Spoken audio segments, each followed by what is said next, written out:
Hey, everybody. Welcome to the Son of Sam Chronicles. This is part 2 of the reimagining of the Jimmy Breslin letter. Thank you. If the 22 disciples of hell isn't maybe a car reference too.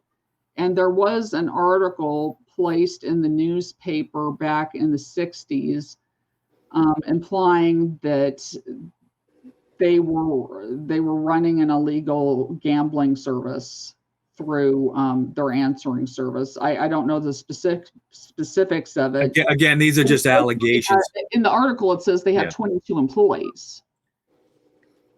That's like the most important thing to me. Oh, okay. I don't know if somebody, again, and these are just we're not implicating, we're just putting these clues together.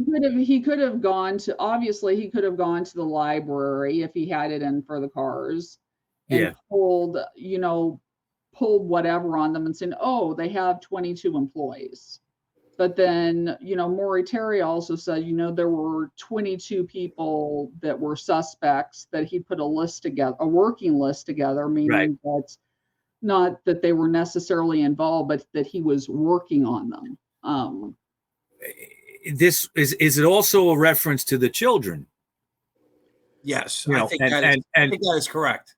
Yeah, and there's been some debate on if that existed or not, but again, we're seeing numerology and occult symbolism all over this, and again, to me, you just have to, if there was no cult involved, why would there be these symbols? Yeah, and one of the basic tenets of witchcraft and the occult is they really glom on to the tarot system, and there's tarot imagery all through this section. Wicked King Wicker, the King card is number 4 in the tarot deck. Right. And then you have 4 different nicknames. 4 altogether here. Yeah. Yeah. And arguably, everybody's still debating on who Wicked King Wicker is, but arguably, historically, there have been women kings as well. So, and if it's related to tying in like the cult of Dionysus, it's a cult that's historically kind of run by women, or the nymphs or Dionysus's nurses. And women could be kings in that? Yeah, I'm not going to rule out that Wicked King Wicker couldn't be a woman. And is it the Wicker Man? Wasn't that about a woman's cult? I know that Wicker. Well, that was the Wicker Man was a early 70s film with Christopher Lee in it. Okay, that a guy ends up on, I want to say it's like the Isle of Man or something off of England, and there's a pagan cult there that once a year, I think it's for the summer solstice or one of the solstices, maybe the spring, they sacrifice a person. And they burn them in a gigantic wicker basket. No, wicker shaped person. It's a wicker man. Yeah, wicker man. That's like 3 stories high. Yeah. Okay, and you're actually put into this thing, and then they set it on fire. And I do know, at least anecdotally, that when this letter was provided to law enforcement, that a lot of the people involved in the case immediately ran to go see the Wicker Man. It was only a couple of years old. I think that movie kind of maybe came out in 72, 73. So it was fairly. That has something to do with female cults and that too. Yes. Really? I believe that they sometimes sacrifice the virgin. Yeah, there's I'm trying to remember the details of the movie. I've seen it before. There was a newer version. If anybody wants to. Can I talk for a second? Yep. Okay, if anybody wants to say, no, there haven't been female kings in history, they're wrong. I'm going to tell them, okay, refer to a book on female kings from 1300 to 1800 by Monter. It's spelled Monter. There have historically been female kings. Okay. Yeah. And also there's a newer version of the Wicker Man. Nick Cage was in it. Yeah. And that is, he ends up on an island or at least in some area where it's a totally female cult. And I think he's trying to save an ex-girlfriend from it. And Yeah. she ends up seducing him, and they end up burning him in the wicker on the. Yeah, I think it's pretty much the same in the first one. Yeah, I never saw the first one. To be honest, No, I did see the Nick Cage one.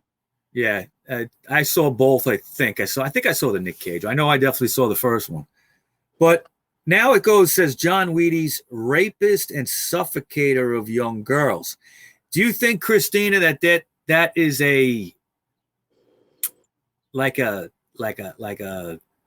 I'm trying to think of the word. If you think somebody's a rapist and suffocator of young girls, that's a strong term to use. Is he warning people about this John Wheaties in the letter? I mean, it sounds like it. I mean, I don't know. I'm kind of having a rough time with John Wheaties fitting it in with the others because you keep seeing tarot imagery. The only tarot imagery I can really tie this into is maybe the Fool tarot card because he is a god of grain or wheat. So, I mean, I guess you could get it to fit in that way. But the thing that I notice most in this sentence is rapist and suff, which suff is on a different line, SUFF. Yeah. Like the meaning of the words, there is a meaning to the word, and suff means a body of water, and there's water imagery throughout the letters. Right. Right, especially in the last one, the Borelli one, right? Yeah, and it's placed on a different line, and then you look at hell above it, so you have fire over water. And there's fire over water imagery in the Bible, and it's a symbol for the apocalypse, and it's also seen in like the I Ching with fire over lake. It's a fairly common apocalyptic vision, and it almost makes you think of like a boat on fire, or a war. Didn't Suff come up in the Borelli letter as a misspell? There were like program 2. He instead of writing TO, he wrote TOO, where it could be interpreted in 2 different ways, depending on how you read it on the first line, or if you were to bleed it into the second line. Yeah, I mean, another interesting thing about the John Wheaties, rapist and suffocator of young girls, is I think one of the guys that John was friendly with in North Dakota mentions that John hung out and, took the companionship of much younger women while in North Dakota. Yeah. That's a really hard thing for me to get over, considering that person and David Berkowitz are kind of saying the same thing. David Berkowitz being a little bit more, if he's the writer of this, he's being a little bit more salacious, I guess. A little bit more X-rated. Do you think maybe, Kris, that Kris Jr., that by saying John Wheaties, and he puts an apostrophe there too. That's interesting, that little apostrophe after the S. Yep. Rapist and suffocator of young girls. You could also say that who's ever writing this might be disgusted by that. Yeah. Right? Like there's kind of a tone to that that's like, or maybe it's just you can't help interjecting that, but is it possible? You bring up a kind of a good point with I didn't think about that before, the apostrophe afterwards. That implies a plural, which would mean that there's more than one. But he also has is a quote, because that's a quote. It says John. Okay, so he puts if we look at the sentence from the beginning, right? It says a quotation mark John apostrophe Wheaties apostrophe, or is that a one stroke quote? Is that grammar? Is that correct with grammar? I don't. Is that such a thing? Yeah, I think Christina, you would know this. You have the degrees. Yeah, Christina would know this, not me. No, I mean that could be a grammatical mistake. I mean, he could have meant to do quotation. He's trying to highlight Wheaties and messed up on the end. But then, I mean, if you look at it, Wheaties is a plural, and then you would use that on the end. So it is kind of confusing. And he actually doesn't close the quote. No, he doesn't close the quote. I did notice that. Yeah. Interesting. It could just be grammatical, or there could be something there. I don't know. I think there's probably more there, because this letter has been written so well that I don't think a mistake would be made. Right. It was so edited and perfect that they weren't going to let anything go for no reason. Right. Okay, so then it says, P.S. J.B., again being informal, please inform all the detectives working the slayings to remain. What does he mean by that? I mean, I think he's just telling them to remain on the case, but at the same time, if you look between slayings and remain, it looks like a triangle or maybe a mound. So there seems to be a play with symbolism with the mound next to slayings, because mounds are associated with death. And you mean like a grave? It's not the only death image that's in the letter with symbolism, because if you look back at the envelope and you look at New York, he's put a dot in the middle of the O in New York. And that's an Egyptian symbol for theta. Where is that? The envelope. You go to the way to the beginning of the Breslin letter. The envelope. New York, he puts a dot in the O. Yeah, I see that. Yeah, that's a death symbol. It's a symbol for the sun. It's a symbol for theta, but it's also a death symbol. And I'm sorry, David Berkowitz would not have known that.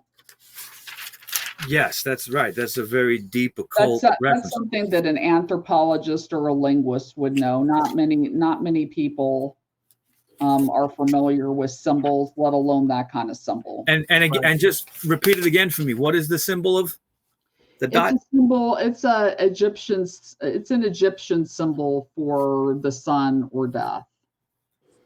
Okay. And now the last chapter here, last paragraph says, JB, please inform all the detectives working the case that I wish them the best of luck. Keep them digging, drive on, think positive, get off your butts, knock on coffins, etc. Mm-hmm. All right. And he puts the keep them digging, drive on, think positive, get off your butts, knock on coffins, etc. in quotes. Like somebody's saying that. Yeah, I think Maury Terry got this one right. I think he was given directions. Well, the knock on coffins is what? The reference to Pine? Yes. That was thought of. Yeah. Maury lays that out pretty well. Pine Street. And I tend to agree with Maury on that. I do too. Wow. Like if you look at digging, you see dog imagery for one, and you think, okay, where have I seen dog imagery before? Well, I've seen it in the first letter whenever he's talking about his house. And then you think of digs, which is British for house. So keep them digging, and then you turn around me, the EM to me, and the peak, or keep to peak. So it basically kind of reads as see me at home. And then drive on, you can flip around, drive to north. Think positive, that looks like directions, because when you think positive, you think of a plus sign. So positive would either be going up north, or you would be going right, which would be west. Well, I would choose north, because on the previous, it says drive on, which implies north. It just keeps looking like directions. Yeah. And then it says get off your butt, which you think, okay, well, get off on what streets? And Maury Terry concluded that it was what, Ashburton? Butts met Ashburton. And then knock on coffins would be Pine. Would be Pine. Yeah. And then etc. is like another directional symbol, because the symbol for etc. is X. Right. So you keep seeing X's you keep seeing X's or plus signs pop up. Right. Right. And I mean, also, like there's a Zodiac postcard that it says peek through the pines, and Jack Myers worked through that based on how Maury Terry figured this out with directions, and he says that he thinks that it takes you out to Mount Rose. Interesting. Yeah. Interesting. But, I mean, it's interesting that Pines popped up in a Zodiac letter, and Pines is also in this. Yeah, that is an And they're interesting both coincidence. directions. They're both what? And they both seem to be directions. Directions. Yeah. Yeah. Wow. But also, you know, it seems like he's laying out getting captured. Yeah. Getting Yeah. caught. Okay. Because the next paragraph says, upon my capture, I promise to buy all the guys working on the case a new pair of shoes if I can get up the money. Now, you're going from a paragraph of saying, you know, keep plugging along, you're going to get me, okay? And then he goes into upon my capture. So he thinks, whoever wrote this, that by giving these clues, they're gonna break the case. They're gonna solve, you know, they're gonna get the person. Yeah, Right. he's playing with them and taunting them. It is taunting, right? I mean, there's also like a. It's like playing cat and mouse. He's like he's basically There's an saying, you're not smart enough to catch me, and he's riddling it out. There's a tone of arrogance here too. Yeah. Okay. Yeah. You know, I'll buy you a new pair of shoes if I can get up the money. Like this, like he's kind of saying, like being just sarcastic about it, like a wise ass, right? Well, Yeah. and it comes across to me like another beat reference, because the guys that are walking around and wearing out their shoes are beat cops. Right.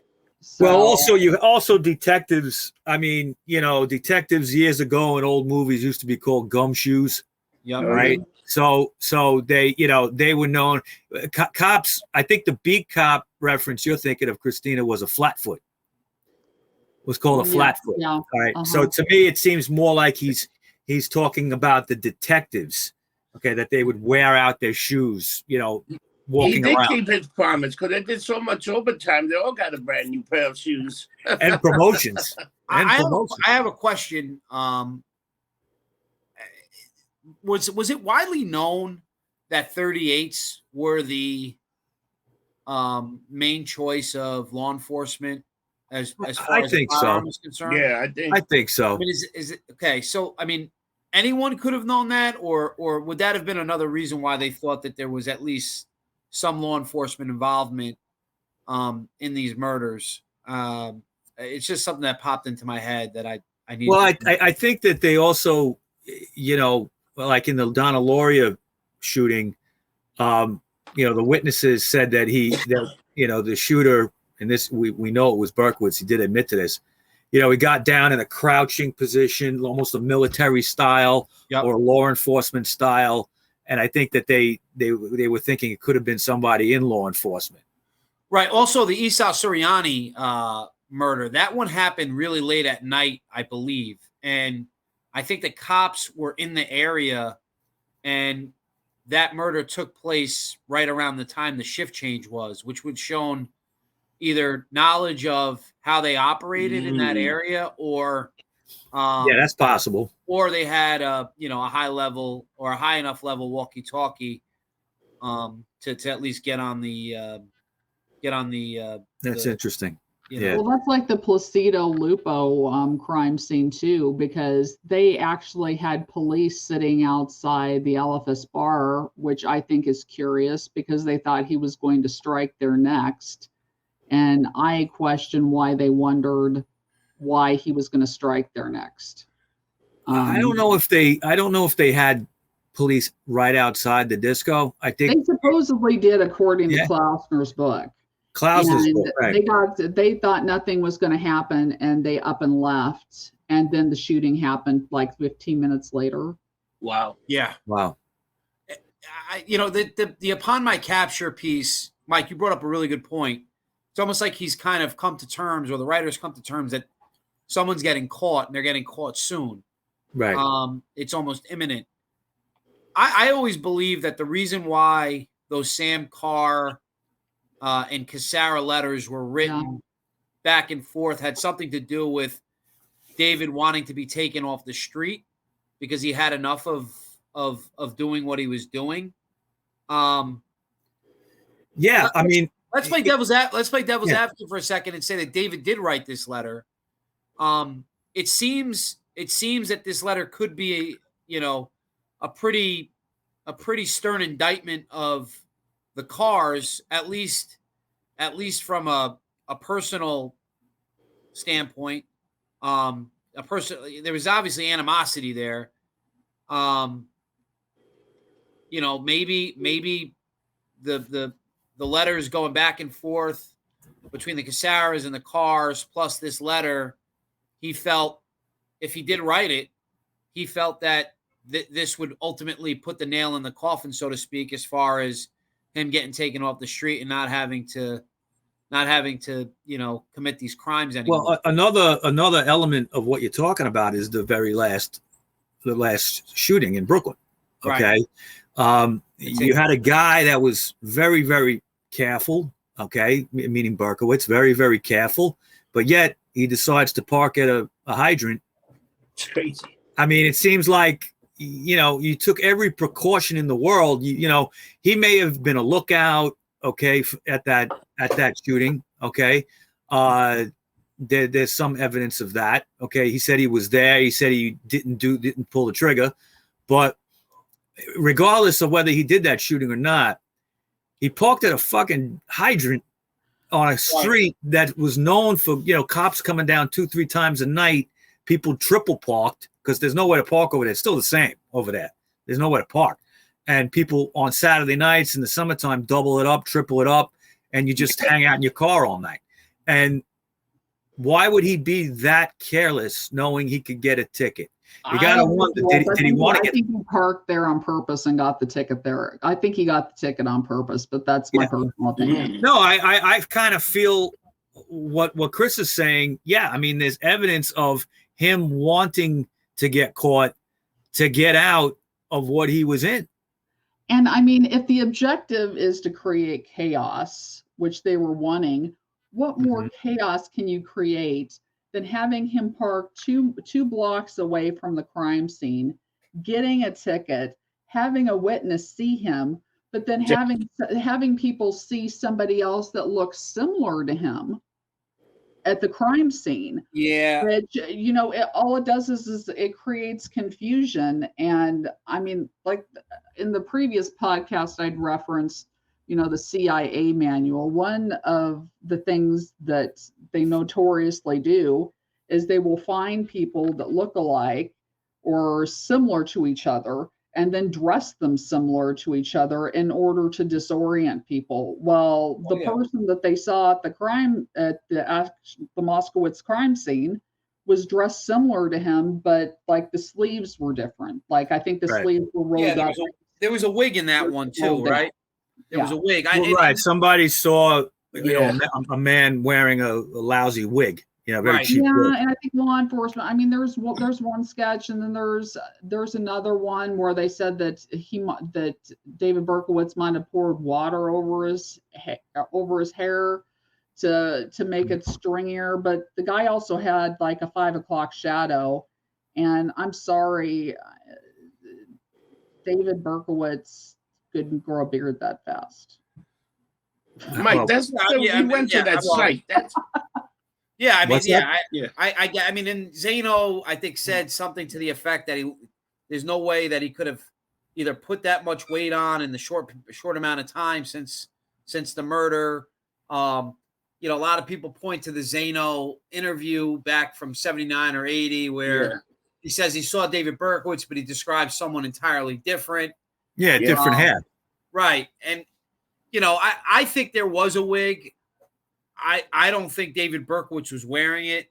The evidence of that is the fact that David Berkowitz basically left everything behind he could have for the cops to more or less indict him and only him for these murders.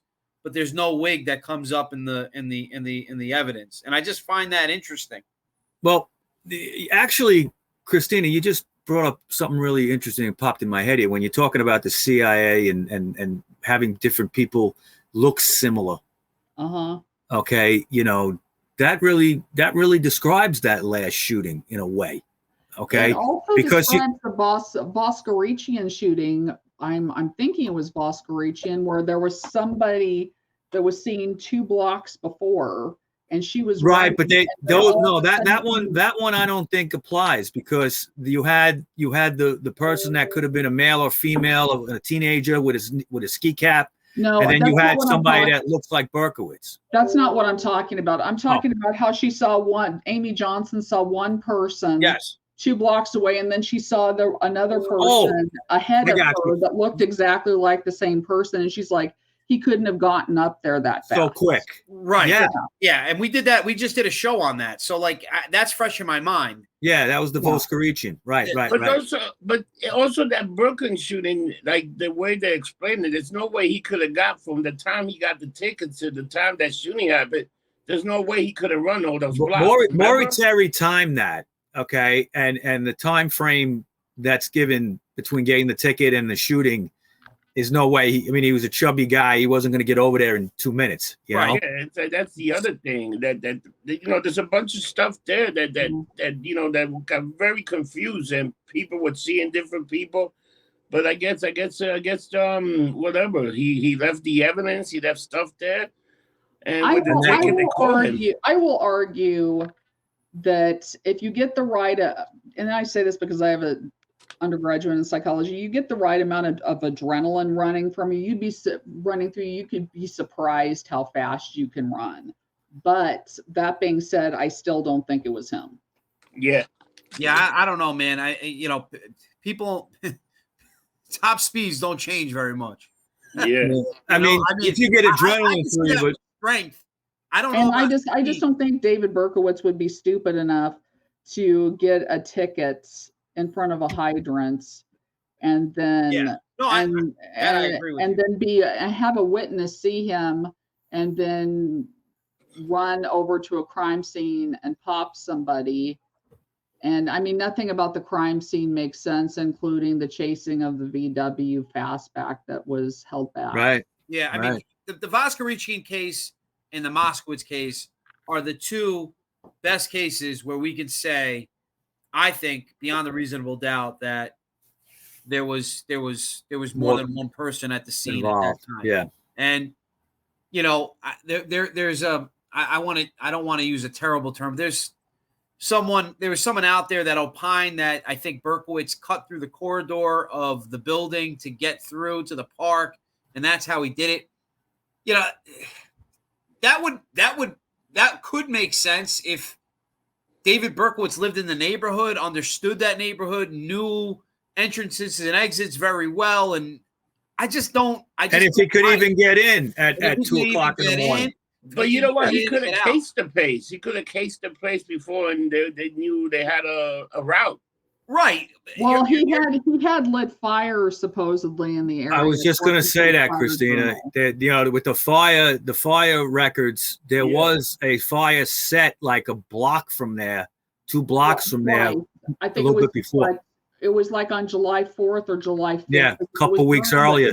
It was during the blackout, curiously enough, and I'm like, okay, how is he keeping his fire journals with no lights? Well, you have a flashlight. I guess maybe flashlight or a candle. Yeah, but I mean, don't you think that a fire would be really common during a blackout? Like there was, of course, during that blackout, the Bronx burned down. Yeah. I mean, it's. I mean, Brooklyn and the Bronx burned. But I remember. Okay, arguably, you want to say that he cased the area out during a blackout? Yeah, I'm not saying that at all. I don't think he cased anything out. I don't think. Well, no, I don't think he ran through the corridor. To be honest with you. You said that somebody had said that he entered through someplace. There's attached houses right there, like apartment buildings, a long apartment building, brick building, and then there's a courtyard between all the buildings where the next one starts, and that's the way he went to get that. But which means he would have needed to have cased it, and if he cased it during the blackout, I don't see how that would have been possible. I think if the only the thing with the blackout might have just been a coincidence that there was a blackout when he was there casing it out. That's Right? true too. I mean, a lot of people were somewhere when that happened. Okay. So, and it could have just been all right. And now there's a blackout. I don't think he would have gone out during a blackout to do it. He went out during the blackout, according to the time in his journals, because the blackout started about 9:00 at night. And according to the time that he logged the journals, it was like around 11 o'clock or midnight. So yeah, he would have been, he drove out during a blackout. Oh, so you think he drove from Pine Street to Brooklyn? That must have been dangerous. There's no traffic lights. You would think so. I mean, I guess that could raise the point that maybe he was listening to a scanner from his apartment related to fires and documenting it, but I don't know how much that could be. You'd almost have to compare the miles on his vehicle to see how much he was driving the car. Why case the place out if he ultimately wanted to get caught? I mean, I don't know. I mean, it seems like it sounds like a lot of work if he's gonna case it out, then he's gonna park in front of a fire hydrant purposely to get caught, then do a shooting. And well, maybe we don't know when these things were planned. He did say that he tried to call it off because of the ticket. Because of I have heard that. Yes, I have heard that. Yeah. So I mean, look, unfortunately. Well, that brings up a good point. Let me throw this out there, Kris. Okay, is if he didn't write these letters, okay, if it wasn't his words, maybe he wrote them physically, but if as far as thinking up the words. This particular letter, as we've gone through it, there's a cat and mouse thing going on here. Okay, he's taunting Breslin, he's taunting the police. Okay, there's an arrogance here. There seems like there's a willingness almost to go ahead, catch me. Okay, but maybe Berkowitz himself didn't want to get caught. Maybe think about it, because if he didn't write these letters. And it wasn't his words. It doesn't matter what's said here. Okay. So you have Berkowitz at that last shooting.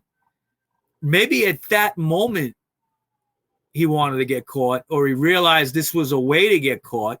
Okay. Yeah. Or he could have said to himself with no intent, like he never had an intention of wanting to get caught. And that's why he wanted to end the episode before it happened. Right. Okay. Because I just got a ticket. So, maybe we're going down a wrong road here by saying he wanted to get caught. That might not be true. I think he did want. I think he was putting down closure. I think it was closure. He put that thing when you guys capture me. Yeah. What you're saying is Rob. Killed by the cops. Yeah. First you say getting killed by the cops, and then he goes back with the PS that, if you guys catch me, I'm gonna buy you. It's almost like he put a little closure that he say that he will finally get caught, but he's still gonna be a menace.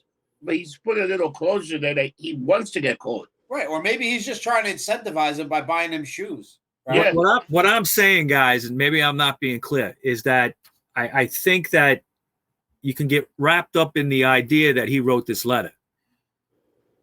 Okay, right. Maybe he didn't write this letter. Okay, and then you got two different people. Well, if he didn't write it, who did? And that's that person's view. Get it? What I'm saying? Yes. Yeah. Okay. You get what I'm saying, Christina? Yeah, I think it was a team job. Oh, absolutely. No, there's no doubt of that. There's no doubt. Definitely a team job. I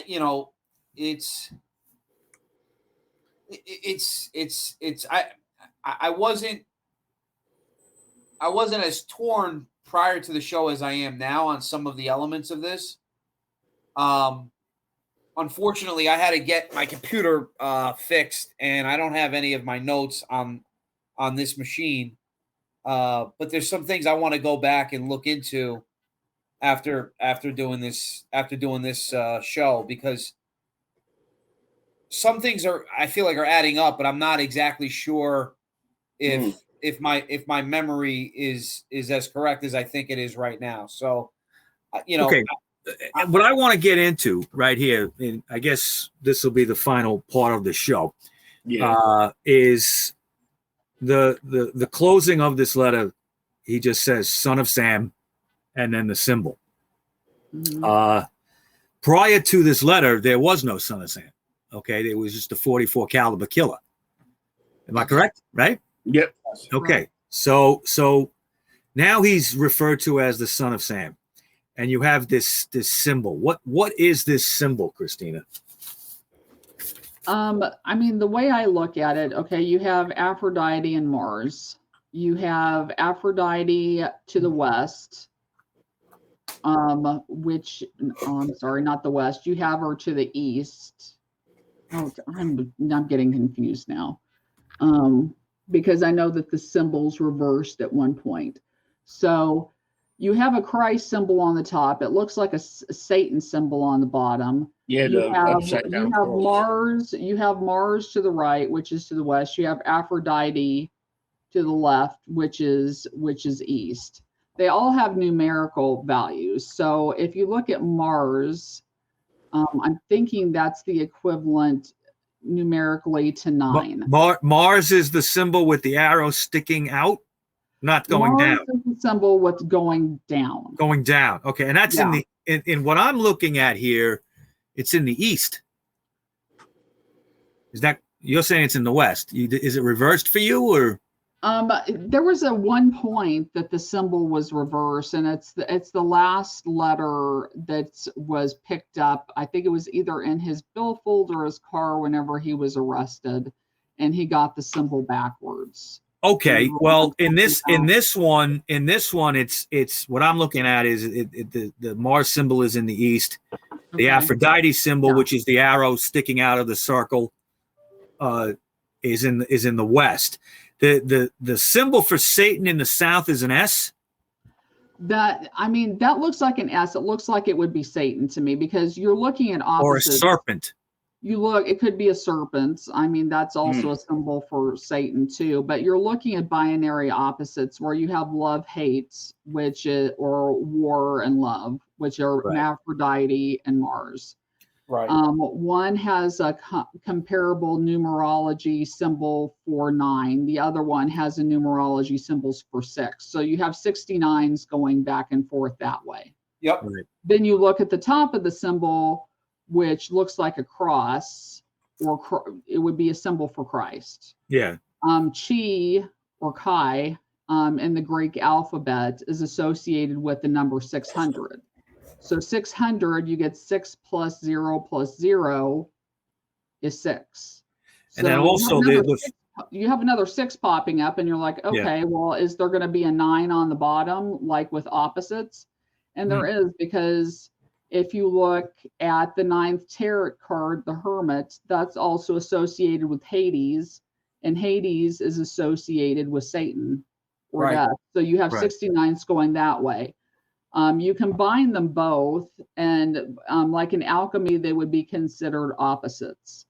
So they cancel each other out to zeros. So you have an X and a 0, and it looks like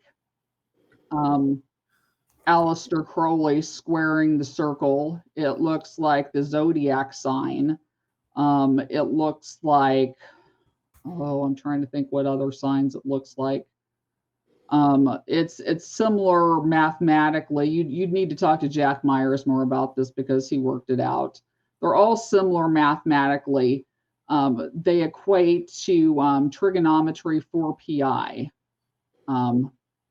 Pi? And that's 4pi, yeah, and that's also a nickname for the Process Church. Ooh. Oh. Yeah. Right. And this symbol was also in part stolen from Eliphas Levi.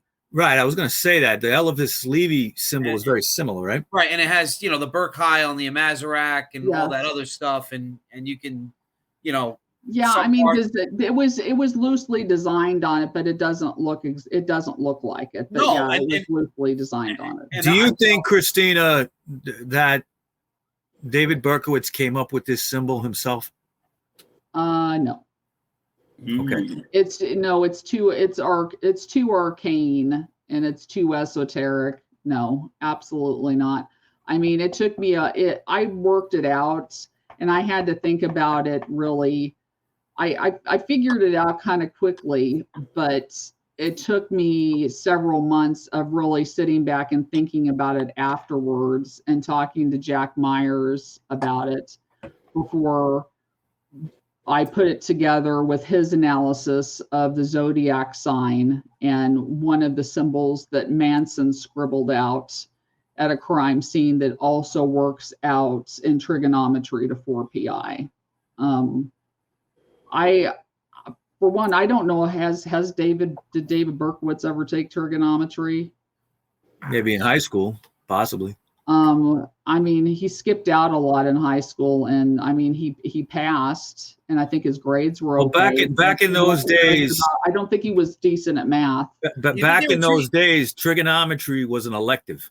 Yeah, you think they were teaching trig at the They were, but you didn't have to take it. So right. I don't see David Berkowitz taking anything he didn't have to take. That's my opinion. The way it used to be in school with the math back in his time, you would get like 9th grade might be algebra, right? 10th grade would be geometry, and then you would get trig. All right. But at that point, I think trig was an elective. You didn't have to have math in high school in like 11th or 12th grade. You could just take something else. Okay. So, did he take trig? I mean, trig's a pain in the ass. I never could pass it. Well, would it be calculus in 11th grade? Calculus would be pre-cal would be pre-cal. Like if you wanted to keep going further. They never taught calculus in high school. Maybe they do now a little bit because they do college level courses, but I don't think back then. Calculus was a college thing back then.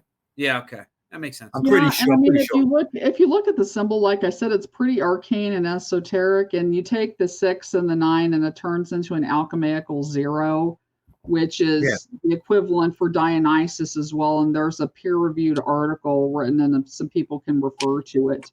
It's a play. It's called Dionysus in 69, and the article is a reference to it. I think it's Dionysus in 69, imagining 0. Yep. So I mean, it ties that imagery together where you see Aphrodite, you see Mars, and Dionysus is always the invisible god in Greek plays and Greek literature. So you wouldn't expect him to be up and out in your face. You would have to decrypt it and analyze something in order to see the Dionysus imagery. And it would make sense for him to be incorporated into it with the other ones if we keep seeing Greek references to Greek gods or Roman gods. Okay, so I've long seen the transgender symbolism and this symbol looking very similar. And this isn't an indictment of the transgender community in any shape or form, but I'm wondering if there's something with the male and female in this and how that may pertain from a symbolic standpoint as far as the occult is concerned. I think that the devil is normally portrayed as being androgynous. Okay. And he isn't. Remember the movie The Passion of the Christ? You couldn't tell if Satan was male or female. Yeah, the devil is typically portrayed as androgynous. I mean, you'll see that like in Goethe's Faust. Yes. And Gnosticism has been considered heretical by the Catholic Church and by some other members in Christianity. Right. And arguably, like the Greek gods and goddesses are kind of, I would say they're not necessarily all of them are androgynous, but like their sexuality, I would say, is androgynous. They tend to swing both ways. Yeah, I mean, and so did the Greek and early Roman cultures. I mean, yeah, or I guess I should say that, their sexuality is more fluid. Yeah, I would say the same. I would say the same for Mesopotamia and Persia. Way back when. I mean, there's references to it in the Bible as well. I mean, it's and then you have what goes on in Afghanistan with Bonzi boys. And there is like a fluid of like that's perfectly acceptable to right. do And that. then and Iran is the leading nation on sex change operations. Really? Yeah. Wow. They're a Muslim country. Well, think about it. They you know, I guess it's worse to be a homosexual male than to be to change your sex in their culture, I guess. So I guess Wow. what they do is they force, you know, homosexuals into sex change or sexual reassignment surgery. And I guess everything's kosher after that. I really don't know. That's an assumption. Wow. Never knew that. I haven't looked into it, but I always thought that, you know, it would be like a South American country like a Brazil or like a Colombia would be the leader in that type of surgery, but it's not. Iran actually is. That's interesting. That's Wow. interesting. Okay, Another thing I noticed here, Oh, Christina, I noticed is, again, we got 4 symbols here. Number 4, Mhm. you know? Yep. Yep. So it's just this numerology and symbol. Yeah, and I mean, if you go back through like the beginning of the letter, if you look at the postmark on it, it was sent on May 31st. That breaks down to 4. Oh shit! There it goes again. Yeah. And angle and look at the stamp. It's a 13-cent stamp. That I did notice that, and I thought, well, that adds to 4. You get a special stamp, but stamps were 13 cents at the time, so I was like, I don't know, maybe I shouldn't count that. Might be a coincidence. You have like blood and family, darkness and death, absolute depravity, 44 caliber. That's 4 lines. If you start rolling through the letter and you count the different lines with like starting Jimmy, dear Jimmy Breslin, if you separate it out by how he separated that out, it separates out to 13. Yep. And then Moskowitz and Violante were shot on the 31st of July. 3 + 1. Yeah, and I mean, honestly, if I were law enforcement and I was looking at this, I would say, yeah, he's not gonna shoot again on the 29th. Let's not also forget. Let's not also forget that a Colvin has to be the number 13. Yes. 1 + 3 = 4. There was someone that had a license plate, vanity plate with a 13 in it too. Not going to mention it. Was it the police officer that they thought might have been involved that had the Greek license plates? I think that was magic, but it was magic spelt with the K. Yeah. And like the way the magical child is yeah, written. that was one, but there was another one who also had 13 as a vanity plate. But I would just direct people to go look at the People vs. David Berkowitz website, and they'll find it if they go through some of the information shared by Maury Terry to the Queens District Attorney's Office. Okay. All right. I think we covered everything with the Breslin letter today and whatever else we talked about. I think it was very thorough. I want to thank you, Christina, for your wonderful work. Okay, everybody. Thank you for watching the Son of Sam Chronicles. It was another great episode, and special thanks to Christina. She's done some fantastic research on the Borelli and Breslin letters. We're going to be ending this show right now, and stay tuned for some more information about some future shows. Thank you. From the whole from previous shootings and subsequent shootings, because really walkway right here to my left, and went through a hole in the fence and committed this murder. Now he didn't admit